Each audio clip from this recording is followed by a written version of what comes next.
Hey everybody. So it's officially springtime and April is finally here. Yay!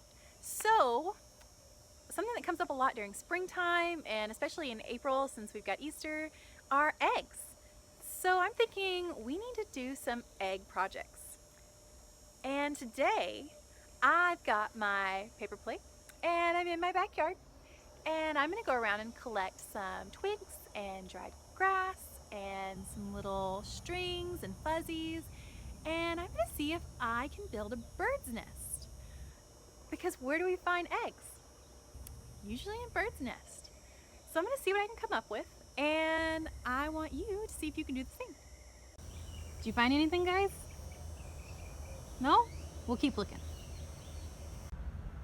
So I was actually having a hard time finding anything I could use in the backyard. I got about maybe a third of its bird's nest, but a lot of it was still wet and kind of yucky from the rain and just kind of the morning dampness. And so I have moved out to my front yard where my driveway is, and I found a lot of good stuff on my driveway because it's got the concrete and it's not getting as wet and it's drying up faster. So if you're struggling to find some good stuff, ask a parent or an older sibling or somebody, see if they'll go out to the front yard with you and check your driveway, because especially places that have concrete or rocks, they're not going to stay as wet as where the grass is with the soil, so you might find some better dried twigs and grass there. Jackpot! Tons of dried up grass and twigs on the concrete right out in front of my house. Oh my goodness, you guys, look at all the stuff I was able to find and put together for a bird's nest. So I've got some twigs and I've got some like dried up grass and weeds from where I cut the grass the other day. And I even found a string, which I was really excited about. It's kind of silly to be excited about a string, but look, I have a string to wrap up in there and help tie everything up too, and some twigs and some leaves and all this amazing stuff. So I'm gonna go ahead and start putting it together and building my bird's nest.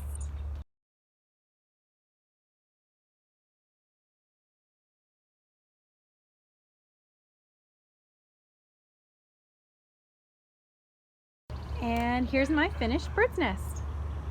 Guys, that's a lot of fun. I really hope that you got to do this and that you have as much fun as I do. If you want to send me pictures of your completed bird nest, just email them to me and I'd love to see what you guys created. All right, on to egg project number 2. We're gonna see if we can dissolve the shell off an egg.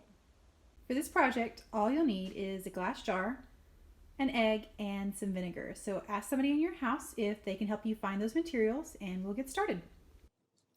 So since my jar is pretty tall, I'm being very careful about putting my egg into the jar because I don't want to crack the shell. That would kind of defeat the purpose of the experiment. If I crack the shell, then there's not much point in dissolving it. Next, I'm going to fill my jar with vinegar. I just need to pour enough to cover the egg. Your egg might float just a little bit, but just enough over the top of the egg should be plenty. We don't want to waste any materials. Then I'm going to place my lid on my jar. Just place it down softly. We don't need to tighten it because we don't want pressure to build up in the jar. My egg's been sitting in the vinegar in its jar for about 1 day now, and it's starting to look pretty weird. I think I'm going to let it sit for a little bit longer before I try to take it out though, because I still see that it's kind of connected to the shell up there. So I want it to kind of get rid of all of that. Okay guys. So this is looking pretty gross, but I think it's pretty much as dissolved as possible because I'll pick it up, look. Ah, gross. So I think it's done. And I'm going to take it over to the sink now and take it out very gently. And we'll see if we can hold the egg without the shell. I don't really want to touch it.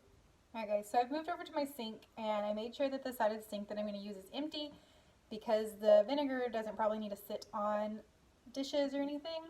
So if there's something in the sink, clean it out or just move to the other side of the sink where it's empty.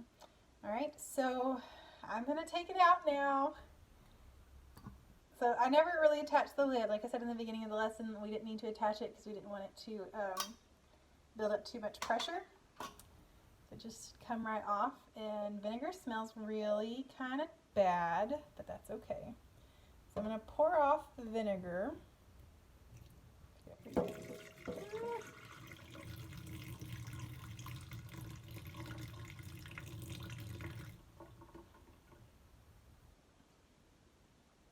Oh, I don't know about this.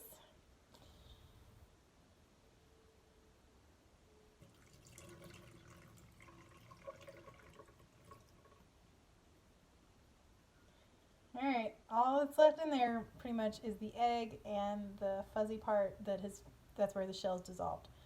So I'm gonna pour it in my hand. Oh! Oh!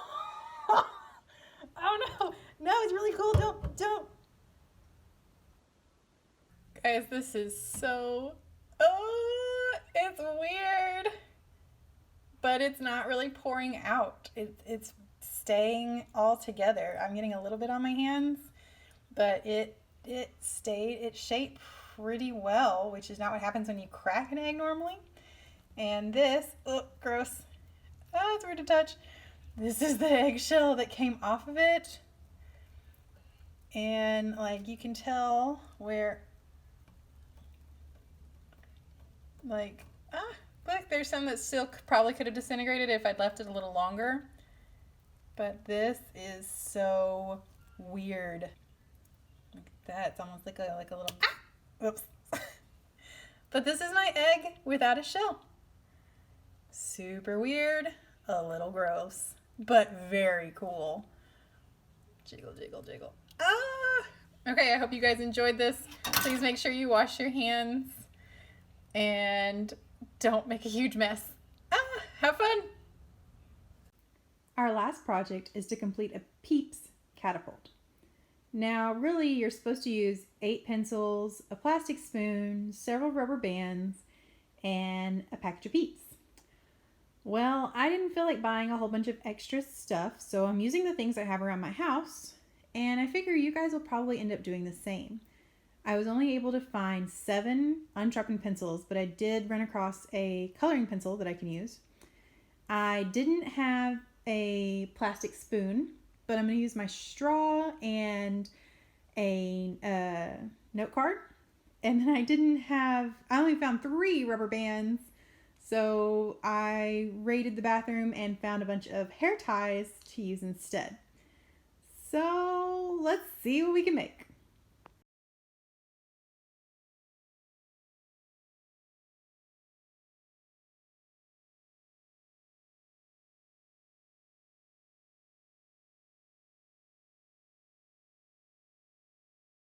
So this is what I was able to come up with. It's really close to the tutorial I found, but I just used all the stuff that I found in my house. And it's a little wobbly, but I think it's going to turn out to be okay. I am down on my ammo. I broke into my Peeps and ate 2, so my suggestion would be wait to eat your Peeps until after you've shot them. Okay, round 2. First time I tried to shoot it, my Peep flew off backwards and my catapult's top fell off. Try it again.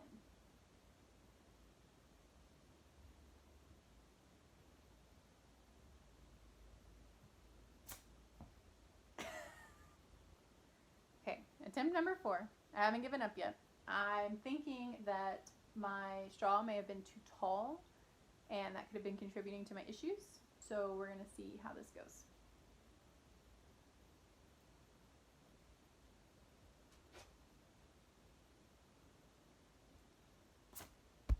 Perfect! Okay, some things I learned while doing this. Turns out I didn't have enough pencils. It actually uses 10 pencils instead of 8, so make sure you gather 10 pencils to begin with. But I did get plenty of hair ties or rubber bands, but I'm glad I did because you can always use more if something breaks. I probably shouldn't have used a straw as the main part of the mechanism. The straw was constantly trying to bend and buckle, so I was having to support it with my hand a lot, which made it a lot harder to pull back and balance the whole catapult at the same time, because it's just made of pencils. It's pretty light. I also lowered the straw. I had it up too high in the first place, which kind of threw off the whole balance of the thing and wasn't really launching the Peep correctly. So once I lowered the straw and I made sure I had supported it correctly, then my peep actually went pretty far. The other thing I learned is not to do this on a bed because the peeps are covered in sugar, of course, and now the top of this bed is also covered in sugar. So if you're going to do this, please be responsible and find a better place. If you have a dining room table, that would be great. Maybe not the floor, so you can actually eat your peeps, because they're delicious. Before you go, I have a challenge for you. There are a lot of people in our community who are in assisted living homes, and because of everything that's going on, they're unable to see their friends and family.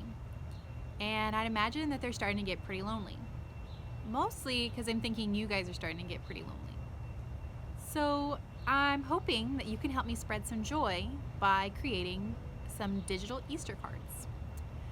What I'm thinking is that you can draw, color, paint, or even make a 3D card and then take a picture of it. Or if it's like a 3D card, maybe a short video. And then you could email them to me, and I can send them to some of these places and really just cheer up the residents and bring some joy to our community. So if you'd like to help me with that, go get started. Make an Easter card, take a picture, email it to me, and I'll send it out.